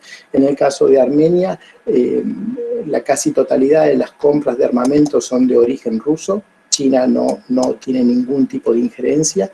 En el caso de Georgia, su principal socio comercial en armamento es Ucrania, y por la situación que ha vivido de conflicto a partir del año 2008, obviamente que Rusia no es un socio comercial en términos de armamento con Georgia. Y en el caso de Azerbaiyán, si bien hay una presencia de armamento ruso, en realidad aparecen otros dos actores que son muy significativos, que son Israel y Turquía, en el caso de Azerbaiyán. Por lo tanto, si analizamos el Cáucaso, lo que podemos decir en primer lugar es que China está totalmente ausente de la relación de venta de armamento. Cuando vamos a los países de Asia Central, en el único país que realmente tiene una relación de vinculación importante con la República Popular China es Uzbekistán. Y luego una compra muy puntual que realizó Turkmenistán, pero que no es significativa en términos de la tecnología o transferencia tecnológica. Uzbekistán es el principal socio de China en términos de defensa en la región, y ha comprado cosas que son interesantes, fundamentalmente drones y sistemas de defensa antiaérea. El resto de los países de la región siguen siendo socios centralmente de Rusia. Ese es el otro dato que es importante. Luego, si analizamos la producción bajo licencia de armamentos, volvemos, ¿no?, a Rusia y China, analizamos la producción bajo licencia, no es un ámbito donde haya realmente muchas iniciativas, hay una muy mala experiencia de la venta de los aviones Sukhoi 27 que se dieron la base para un desarrollo chino particular. Y en segundo lugar, como mencionaba Andrés en su presentación, la construcción del radar de alerta temprana, que precisamente fue expuesto por Putin con una institución socia del CARI, como es el Club Valdai, hace unos años. Posteriormente luego no se ha vuelto a hablar mucho del tema, y hay, por lo menos a nivel de información pública, hay dudas al respecto de cómo va a seguir avanzando eso. Pero en definitiva, lo que tenemos es que a nivel de compras, Rusia le vende casi todo lo que compra China, o un 80% de lo que compra China se lo vende a Rusia. En los países de Cáucaso y Asia Central casi no hay injerencia de China, y a nivel de producción conjunta o desarrollos conjuntos hay poco o nada. Ese es el primer dato. Si vamos al segundo de los elementos que identificábamos, que era el de la existencia de bases militares, ahí de nuevo la preeminencia en la región es centralmente rusa. No hay ninguna base militar china en los países del Cáucaso ni en los países de Asia Central, aunque sí es cierto que China está construyendo algunos puestos avanzados, sobre todo en la zona más caliente, que podría ser la zona que está vinculada con Afganistán, que es la zona que tal vez en el futuro podrá ser más importante. Pero, por el contrario, vemos que Rusia tiene una base militar en Armenia, la base en Gyumri, la segunda ciudad más importante de Armenia, tiene una base militar en las dos regiones separatistas de Georgia, en Abjasia y Osetia del Sur, y tuvo hasta el año 2012 un radar de alerta temprana en Azerbaiyán, que se mudó a fin de ese año. Mientras que en los países de Asia Central, a excepción de Turkmenistán y Uzbekistán, tiene bases importantes en todo. Fundamentalmente yo creo que hay que considerar en Kazajstán, aunque no es una base militar, sí tiene grandes implicancias estratégicas, que está el centro espacial de Baikonur, desde donde la Federación Rusa lanza sus satélites. En el caso de Kirguistán, la base aérea en Kand, que es un nodo de comunicaciones, tiene además como un nodo de pruebas, que es muy importante. Y en Tayikistán, la base más importante que tiene en Asia Central, cerca de Dushanbe, la capital, es la base hasta que apareció la base en Siria, la base más importante, más lejana de Rusia, 1.500 kilómetros de la frontera rusa, y más de 7.500 hombres. Por lo tanto, digamos, el segundo de los puntos, que es bases militares, ahí de nuevo Rusia tiene una preeminencia muy importante. Cuando vemos los ejercicios combinados, ahí lo primero que hay que señalar es que los ejercicios que se han realizado entre Rusia y China solo en los últimos años han sido estrictamente bilaterales. Los primeros ejercicios entre Rusia y China se han realizado en el marco de ámbitos multilaterales, a partir sobre todo de la negociación del Tratado de Seguridad Colectivo, donde ingresan los países de esta región. Y ahí creo que hay que verlo. Cuando uno analiza los ejercicios que han tenido mayor impacto mediático, sobre todo los ejercicios de Vostok del 2018, es significativo, pero no es una verdadera medida de construcción de confianza. Pensemos que en los años 60 hubo una situación de casi guerra entre China y Rusia en esa misma región, y ahora en el año 2018 hubo un ejercicio combinado, o el ejercicio Center en 2019, o el que va a comenzar la semana próxima, del 21 al 26 de septiembre, el Kafkas, donde va a participar también ejércitos de China, Irán, Pakistán, Armenia, Belarus. Acaba de decir India que no va a participar. En estos ejercicios que tienen mucha atención mediática, lo que hay que fijarse es si realmente tienden hacia la interoperabilidad o por el contrario están más pensados en dar una imagen de presencia mediática. Ahí hay un hecho que es muy claro, y es China es hoy en día un gigante en términos militares, pero sin experiencia de combate. Y ahí es donde, de nuevo, Rusia tiene un papel muy significativo. Pero además, China no tiene experiencia, para decirlo en términos muy simples, de realizar un ejercicio conjunto que mueva una enorme cantidad de tropas, asegure logística. Eso no lo ha hecho en condiciones de combate real, mientras que Rusia lo ha hecho no solamente en los últimos años, incluso en Siria y también en Ucrania en menor medida. Entonces, además, cuando se ve lo que se ha realizado, hay poco de interoperabilidad en cuanto a estructura de comando y control. Lo que sí también, como se mencionó, tienen de nuevo una gran visión, una gran expansión en términos de medios de comunicación, son los ejercicios navales. Desde el año 2002 se realizan en el Pacífico, en el año 2015 en el Mediterráneo, incluso antes de que Rusia estuviera en Siria, en el Báltico en el 2017 y en el noviembre del 2019 un ejercicio junto con Sudáfrica en el Cabo de Buena Esperanza, y en diciembre del 2019 China, Rusia e Irán en el Golfo de Omán. Es el dato significativo, que también, como lo mencionó el doctor Malena, hoy China es una armada de aguas azules con capacidad de proyección global. Esto nadie lo reconoce, pero todavía carece verdaderamente de una experiencia en combate. A nivel de los intercambios educativos, podríamos ingresar el impacto en la doctrina, pero ahora me voy a centrar particularmente en esto. En cuanto a las organizaciones internacionales que brindan el marco para la percepción de amenazas comunes, ahí lo que hay son dos organizaciones donde claramente hay ámbitos de diferenciación. En primer lugar, lo que se conoce como la Organización del Tratado de Seguridad Colectiva, que es el ámbito en el cual, conformado por Rusia, Armenia, Belarus, Kazajstán, Kirguistán y Tayikistán, es un verdadero tratado de defensa colectiva. Incluso desde el año 2009 cuenta con una fuerza colectiva de acción rápida. Por lo tanto, en términos clásicos, teóricos, es verdaderamente un tratado de seguridad colectiva. Y es un ámbito donde es privativo de Rusia. Ahí China no tiene ningún tipo de injerencia. Por el contrario, sí existe otro ámbito, como lo mencionó también Jorge recién, la Organización de Cooperación de Shanghái, que en realidad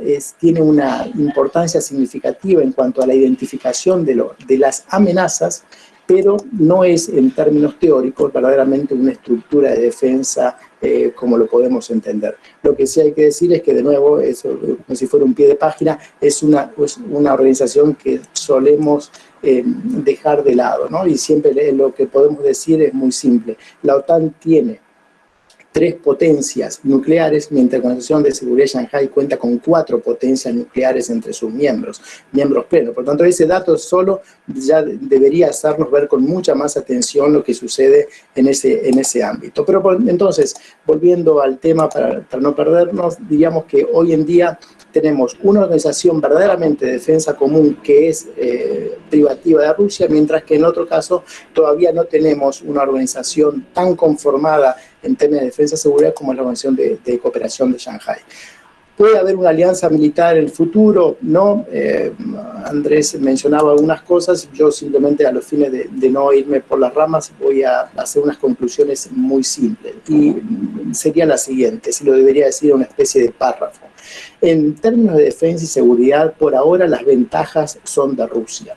Por ahora las ventajas son de Rusia. No solamente que en cuanto a venta de armamento, en cuanto a presencia de bases militares en el extranjero, sino también tiene algo que no tiene China en la región del Cáucaso de Asia Central, que es la idea del soft power, ¿no? Y por eso hace 2 días nomás en Almaty, la segunda ciudad, no es la capital de Kazajstán, pero sí la ciudad más importante, se inició una manifestación que concluyó pidiendo la expulsión del embajador chino, acusándolo de expansionismo, ¿no? Y entonces, ahí de nuevo eso que mencionaba al inicio, no solamente es cuestión de ver qué es lo que dicen los gobiernos, sino también qué es lo que piensan a veces las poblaciones. En el caso de los países de Asia Central, sobre todo en Kazajstán, hay una situación bastante incómoda con China, porque los proyectos de Ruta de la Seda básicamente están conformados en base a las necesidades logísticas chinas y no a las necesidades de desarrollo del país. Entonces, todavía hay una ventaja clara de Rusia en este tema.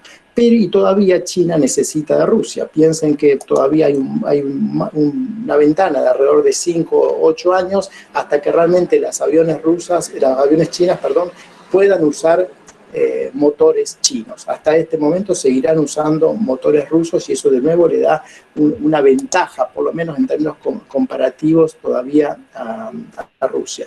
Ahí de nuevo podría ser un punto incluir las relaciones Rusia-India para ver de qué manera puede impactar luego en la relación en el resto de la región.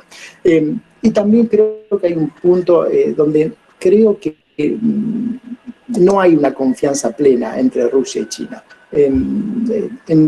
Si uno se fija solamente en este punto, ¿no?, que estoy hablando del tema de defensa y seguridad, en los desarrollos más importantes y los que son importantes para la guerra del siglo XXI, estoy hablando de misiles hipersónicos, de drones, no hay colaboración. En esas áreas cada uno está haciendo su propio juego, obviamente que son áreas muy sensibles, pero no son en interoperabilidad, misiles hipersónicos, drones, cada uno juega verdaderamente su juego. Y eso nos hace pensar que tal vez no hay mucho, todavía no hay una confianza plena. Y sí, lo que debería decir es que el tiempo juega a favor de China, porque mientras que China continúe con su crecimiento económico, eso le va a permitir obviamente derivar más recursos para investigación, desarrollo, compra de armamentos, y obviamente que ahí en ese sentido no hay, el tiempo no juega a favor de Rusia. Las organizaciones internacionales, creo que el juego verdaderamente, si me permiten utilizar esa expresión coloquial, lo termino con esto, va a ser en función de cómo va a evolucionar la Organización de Cooperación de Shanghái. Si va a evolucionar en función de una organización puramente que identifique los riesgos de seguridad, o como le interesa a Rusia, o por el contrario va a evolucionar hacia una organización que incluya otros elementos como le interesa a China. Muchísimas gracias. Muchas gracias, Pablo, por tu detallado análisis de la cuestión defensa en el espacio euroasiático. Ahora vamos a dar lugar a la última ponencia a cargo de nuestro Juan Batalemi, y va a hablar sobre política de defensa y seguridad de los Estados Unidos hacia Eurasia vis-a-vis la presencia de Rusia y China en la región.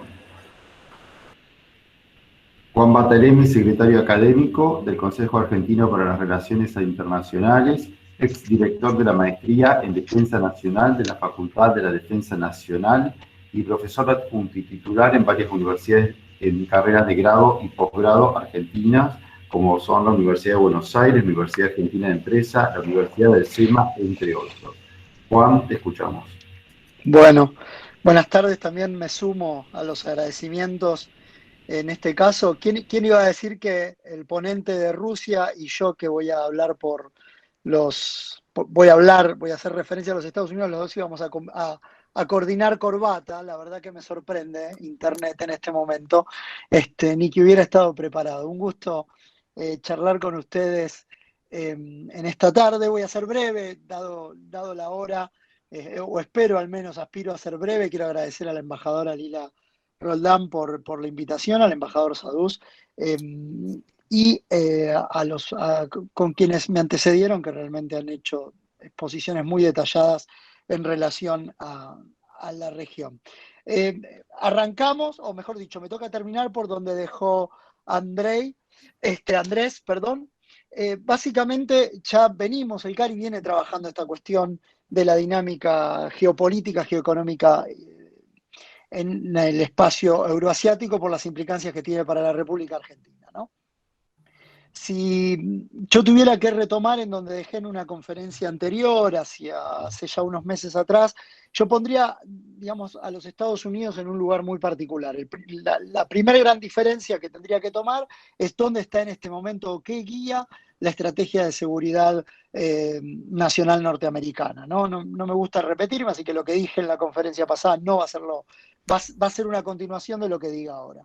Entonces, si ustedes miran a los Estados Unidos sufrió 3 cambios en su postura estratégica. En esencia, pasó de lo que se llamó el realismo democrático y una incidencia muy asertiva en el sistema internacional a un legado o no legado que fue el de la administración Obama, que es el de leading from behind, que en definitiva nadie reconoce como un legado propio dentro de lo que es los Estados Unidos, a lo que la administración Trump ha presentado como lo que ellos llaman el realismo en base a principios. Ese realismo en base a principios, en esencia, tiene un eje o una fortaleza, que es el de reconocer que los Estados Unidos refleja, o mejor dicho, reconoce el regreso de las competencias entre los grandes poderes, ¿no? Entonces, si uno mira esa estrategia, esa competencia entre los grandes poderes, lo primero que uno tiene que tomar es el hecho de que tiene 3 ejes estructuradores. Uno es la protección del país, propiamente dicho. El segundo es hacer avanzar la influencia americana en el mundo. Y el tercer componente es la preservación de la paz mediante la preservación de la fortaleza. Si yo voy y tomo directamente cada uno, qué implicancias políticas tiene cada uno en función de esos 3 ejes, el primero, el de proteger el país, está directamente relacionado con la disuasión nuclear, con la protección en el ciberespacio y con la formación o la reciente formación del comando espacial. Si uno mira lo que es avanzar la influencia norteamericana, lo que uno tiene directamente vinculado con la estructura militar es el avance y la expansión de las fuerzas convencionales, en particular el bloque euroasiático. Todo el componente convencional es por así decirlo, es el eje central de la estrategia norteamericana. En el caso específico de Rusia, hay un fuerte componente combinado entre la Fuerza Aérea Norteamericana y el Ejército Norteamericano, y en el Pacífico lo que nosotros tenemos es el componente naval y el componente aéreo. ¿Sí? Y finalmente, lo que es la preservación justamente de la paz, esto es, la capacidad norteamericana de incidir directamente en cualquiera de las 2 regiones que señalaba antes Andrés, lo que estamos viendo es una lógica de reforzar sus capacidades militares en función de proyectar alguna forma de poder, ¿no? Entonces, si uno mira al presupuesto general de los de los Estados Unidos. En esencia no hay una gran diferencia en números absolutos, ¿no? Pero sí en programas de modernización. Mientras que el ejército norteamericano recibe del orden de 182.000 millones de dólares, la Armada y el Cuerpo de Infantería de Marina de los norteamericanos recibe del orden de 294.000 millones de dólares, pero la clave acá está en que la Fuerza Aérea y el Comando Espacial reciben una cifra similar a la que recibe la Armada norteamericana, que son 194.000 millones de dólares. Esto para sostener tanto un aparato en términos ofensivos, ofensivo como defensivo, ¿no? Lo más interesante también es que el salto en términos de PBI de los Estados Unidos no es mayor, no le supone un esfuerzo mayor en su planteamiento estratégico general, que es que este año, en el 2020, tiene previsto, todavía no terminó, veremos lo que llega a fin de año, gastar del orden del 4% del PBI o 4 puntos del PBI, que son 704.000 millones de dólares. ¿Por qué es realista? Porque en esencia Estados Unidos se concentra, cierto que se concentra en la lucha contra el terrorismo, pero no es que le ha bajado el peso a la lucha contra el terrorismo, pero sí es cierto de que tanto en términos doctrinarios como en términos de organización estructural, como en términos de modernización militar, lo que están diciendo es algo que estábamos acostumbrados anteriormente, que es, bueno, enfrentar el músculo militar para luchar mejor dicho, para enfrentar una contingencia o una guerra militar entre grandes poderes. Si la buscan o no es algo que voy a atacar en pocos instantes. Entonces, ¿cómo yo definiría este momento particular en relación a lo que Estados Unidos mira en lo que sería el Comando Europeo y el Comando Pacífico? Que son los dos componentes territoriales centrales que están involucrados en lo que con gran maestría expusieron quienes me antecedieron. Serían tres palabras, ¿no? Por un lado, reconstruir, en esencia, la reconstrucción del instrumento militar usado en conflictos anteriores. El otro componente es reforzar el componente nuclear y el componente de defensa misilístico. Y finalmente, lo que es redirigir fuerzas. ¿Cuál es este redirigir fuerzas? Es el hecho de poder tener un planteo estratégico que le permita a los Estados Unidos mantener todo aquello que sea posible en términos de tiempo, la brecha con los grandes poderes que compiten, ¿no? Y en cierto sentido lograr justamente a través del mantenimiento de brecha tener que evitar un enfrentamiento armado. Y acá se hace claro, se hace importante mirar quién es el jefe del Estado Mayor Conjunto de los Estados Unidos, que es Mark Milley, ¿no? Y Mark Milley ha tenido múltiples exposiciones públicas. Desgraciadamente creo que es conocido Mark Milley porque quedó al lado de Trump cuando Trump hizo un comentario en relación a la Biblia y quedó envuelto en una dinámica de política doméstica norteamericana de la cual se supo despegar, pero me interesa más qué es el orden militar que le está dando, y esto se refleja en la National Military Strategy, ¿no? Cuando uno mira el Military Strategy, lo que uno tiene es que él lo que dice, bueno, muy bien, yo tengo que pensar que, por un lado, tengo que seguir teniendo una fuerza de operación amplia, global o full spectrum operation para aquellos que manejan los términos, ¿no? Entonces, en esa lógica, ¿qué es en qué me tengo que concentrar? En primer lugar, garantizarme el acceso hacia dos posiciones.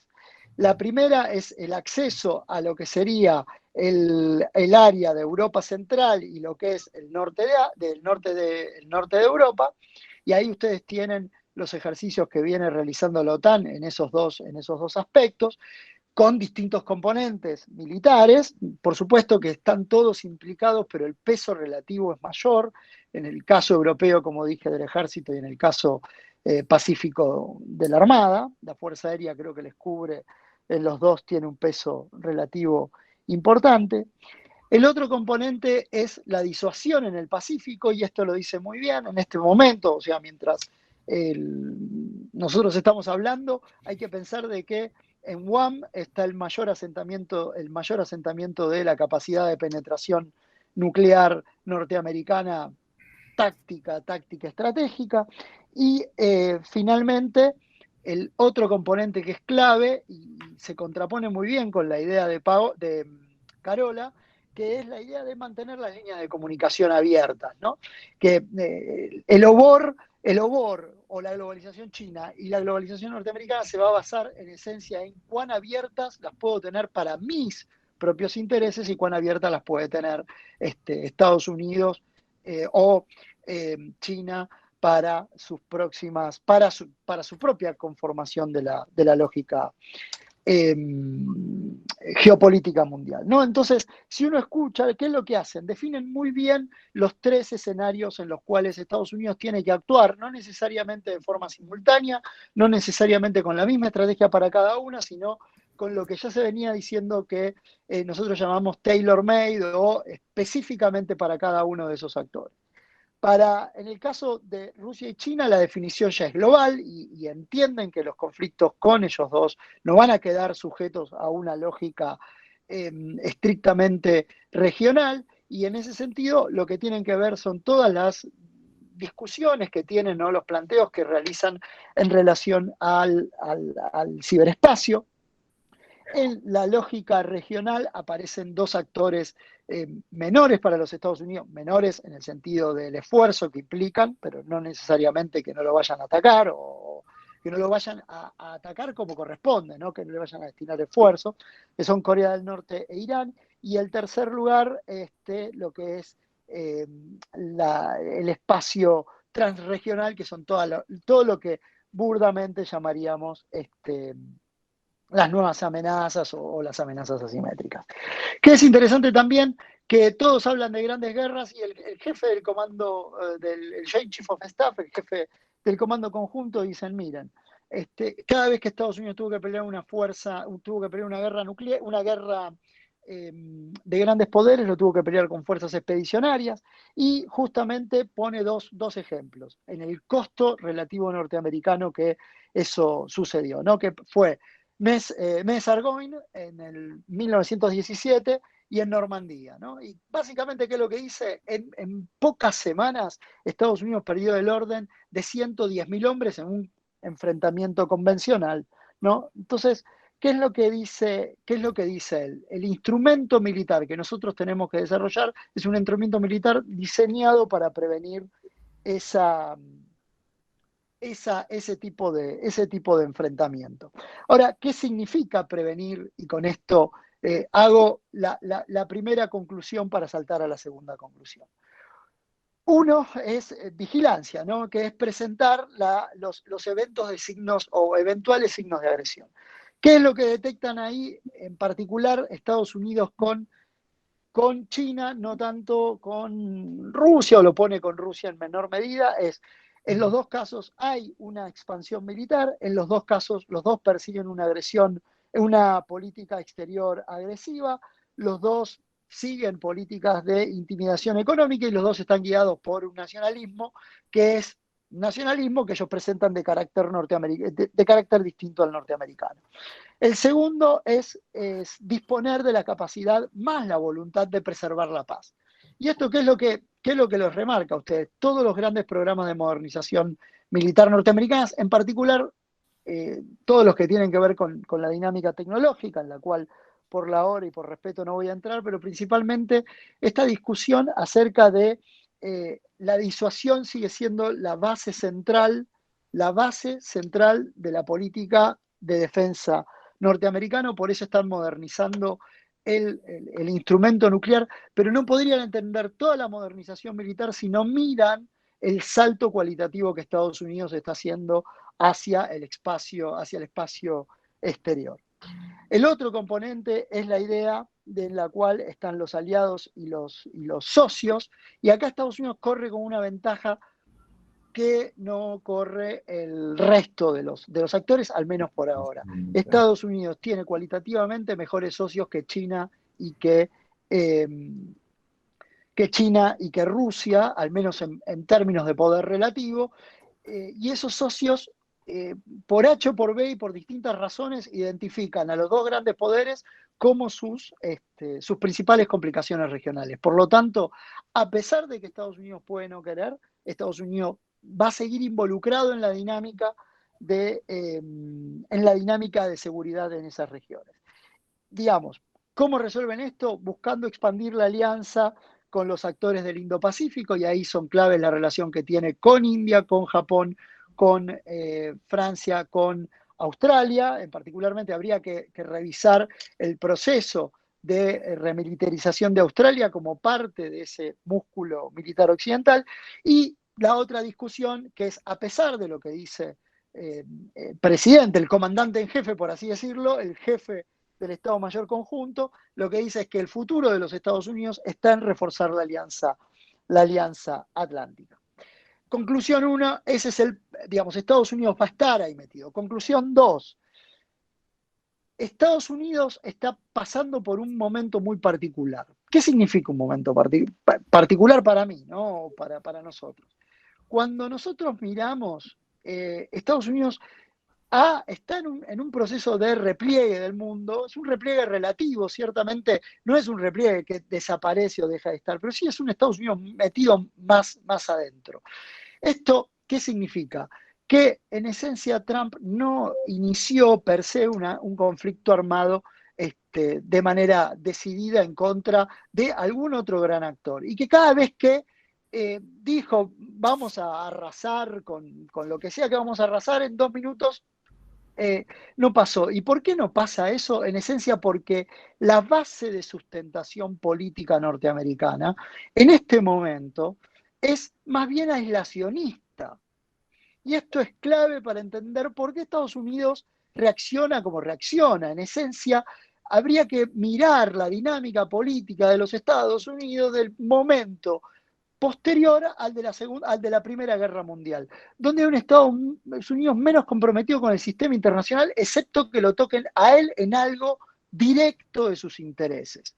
Y ojo, porque en esto que estoy diciendo, no me va más el tiempo, hay un mensaje para Argentina en este punto. ¿La clave cuál es? ¿En qué están cohesionados los norteamericanos? En que China es un problema.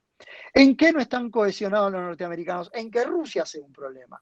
Porque los aislacionistas al mismo tiempo ven en Rusia la posibilidad de generar algún tipo de alianza de largo plazo que les permite equilibrar la dinámica con China principalmente, que todos dan por descontado de que es el actor con el cual van a tener que competir, que están compitiendo, no que ascienden, que ya están compitiendo por el futuro. Si ustedes quieren, para ponerle el dato dramático de la hegemonía en el siglo XXI, no así con Rusia, más allá del componente nuclear que Rusia tenga, ¿no? Y muchos de esos son los que están criticando a la forma en la que los Estados Unidos, la oportunidad que los Estados Unidos perdieron en los años 90 en tratar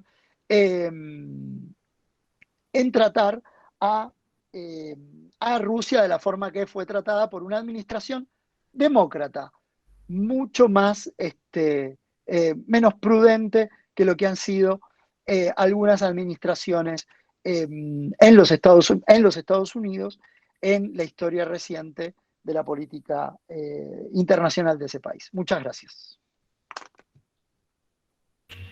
Muchas gracias, Juan, por tu presentación sobre un tema tan actual.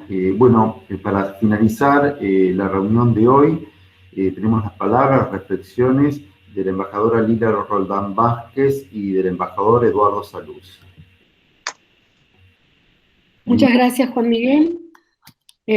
Muchas gracias a todos los que están participando de esta reunión. La primera cosa que tengo que decir es que me congratulo de no habernos equivocado, al contrario, de la selección que hicimos para las invitaciones a participar en este seminario, porque han sido todas exposiciones excelentes, de un muy alto nivel de calidad y de profundidad. Así que en primer lugar es eso, agradecerles enormemente a los expositores que nos han acompañado hoy.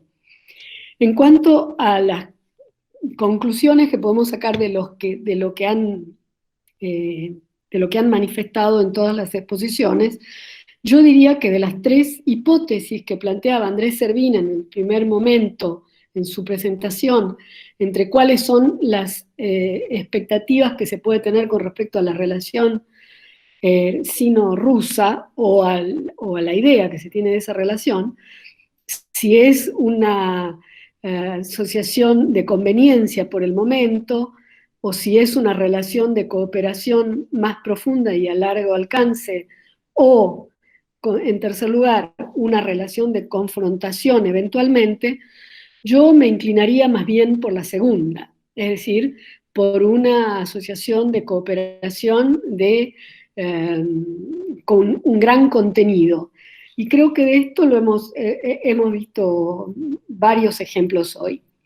En primer lugar, tienen intereses permanentes y concretos, como son las fronteras geográficas y la interacción entre los pueblos. Hay muchísimos rusos viviendo en China y muchísimos chinos viviendo en Rusia. En las zonas fronterizas hay una gran interacción, como pasa en todos los países importantes y con fronteras compartidas. Y otras que no son menos concretas ni menos importantes, que son la creciente dependencia desde el punto de vista económico y energético en particular, con lo que nos explicaba Andrés Di Pelino de la gran asociación y la gran inversión energética, de cooperación energética. Me parece que eso es importante a largo plazo y con un impacto sin duda importantísimo en el espacio eurasiático y en el espacio europeo también, que es siempre dependiente del gas ruso, lamentablemente, por los problemas que han tenido, que todos conocemos. Y finalmente creo que hay para esta asociación una suprarrazón geoestratégica, podríamos decir, de que tienen ambos actores el interés de conformar un espacio regional que algunos autores llaman la Gran Eurasia, que sea que conforme un polo de poder no anti-norteamericano o anti-estadounidense, pero no atlántico, no occidental, que tengan un papel central estas dos potencias. Lo que yo le diría, caracterizaría esta relación como una cooperación calculada. Es decir, ¿por qué calculada? Es decir, porque ya en eso coincido con Paulo, que no tienen una confianza tan total, y con Andrés lo decía al final también, un nivel de confianza absoluta entre las dos potencias. Parece más, hay diferencias sustanciales en los términos de defensa y de economía, en las diferentes potencialidades, favorable a Rusia en la defensa y favorable a China en la economía, que hacen que haya estos desniveles y que las dos son estrategas consumados, estos dos países, y hacen un muy buen cálculo de su cooperación. Un último punto que yo querría señalar es que en el marco de defensa que se ha explicado tan bien por Paulo y por Juan, faltaría tal vez, cuando consideramos la presencia de estos dos actores en el espacio eurasiático, considerar el factor Turquía, que es el otro gran actor eurasiático y que tiene una relación de asociación en materia de defensa muy importante con Rusia, no tanto así con China, pero también tiene un lazo muy importante a nivel económico, comercial con China. Entonces, si consideramos todo el espacio eurasiático, tendríamos que tener también este factor, ponderar este factor. Pero lo dejamos para el próximo seminario, en todo caso, que nos ocupe de ese tema. Una vez más, muchísimas gracias a todos y felicitaciones a todos los expositores. Bueno, muchas gracias Lila por tus reflexiones y por el cierre de esta actividad. Entiendo que el embajador Sados ha tenido un inconveniente. No sé, Eduardo, si estás allí o me parece que ha tenido un inconveniente técnico, me parece. Así que, bueno, dada la hora, les agradecemos a los expositores por las excelentes presentaciones que han hecho, las reflexiones que nos han compartido, a los participantes, los asistentes de esta reunión, los esperamos encontrar en nuestro seminario sobre Euroasia y sobre Asia, y bueno, y al CARI por darnos esta posibilidad de compartir los conocimientos de los expertos con toda la comunidad. Muchas gracias y hasta la próxima. Gracias. Adiós. Gracias.